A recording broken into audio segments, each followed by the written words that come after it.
অনেকে বলে জামাতে ইসলামের দেশ শাসনের কোনো অভিজ্ঞতা নাই, তারা কিভাবে দেশ চালাবে। আমি প্রশ্ন করি, আজকে এই প্রশ্নটি যারা করেন, তারা যখন প্রথম দেশ শাসনের দায়িত্ব পান তখন কি তাদের কোনো অভিজ্ঞতা ছিল? আপনারা বাংলাদেশের জনগণ, বাগেরহাটের জনগণ সাক্ষী, আমাদের একটি কর্মীর হাত ও চাঁদাবাজের হাতে পরিণত হয় না। অনেক দুঃখ কষ্ট, অনেক আর্থিক ক্ষতি আমাদের হয়েছে, কিন্তু চাঁদাবাজি যেহেতু হারাম, হারামের দিকে আমাদের কর্মীদের হাত বাড়ানো হয় না। আমরা কোনো স্ট্যান্ড দখল করি নাই। আমরা মানুষকে, নিরীহ মানুষকে মামলা দিয়ে একই মামলায় শত শত আসামি করি নাই। আমরা এ নিয়ে কোনো মামলা বাণিজ্য করি নাই। আমরা কথা দিয়েছিলাম, এই জাতির সাথে কথা রেখেছি। কেন জানেন? আমরা এই দেশটাকে ভালোবাসি, আমরা এই দেশের মানুষকে বড়ই ভালোবাসি।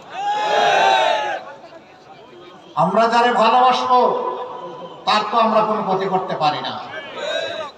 আমরা প্রতিজ্ঞাবদ্ধ, ইনশাআল্লাহ ইনশাআল্লাহ এই বাংলাদেশকে আমরা নিরাপদ, শান্তি এবং উন্নতির বাংলাদেশে পরিণত করব। বলবেন কিভাবে করব?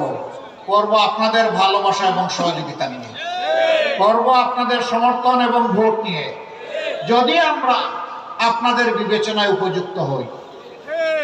অনেকে বলে জামাতে ইসলামের দেশ শাসনের কোনো অভিজ্ঞতা নাই, তারা কিভাবে দেশ চালাবে।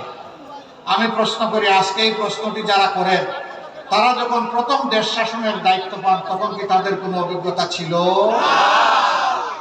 যদি না থেকে থাকে তাহলে এটি কোনো শর্ত নয়, আর আমি বলবো তাদের কথা সঠিকও নয়।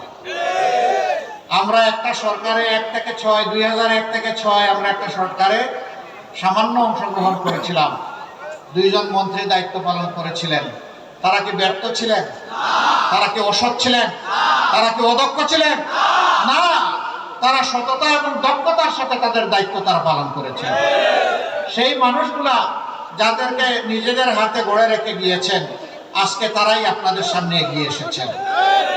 তাদের উপর যেভাবে অতীতের মানুষগুলো আস্থা রেখেছিল, আজকের মানুষগুলোর উপর আস্থা রাখলে আমরা ইনশাআল্লাহ আমাদের সমস্ত যোগ্যতা এবং শক্তি দিয়ে আমরা আপনাদের আস্থার ঋণ পরিশোধ করব।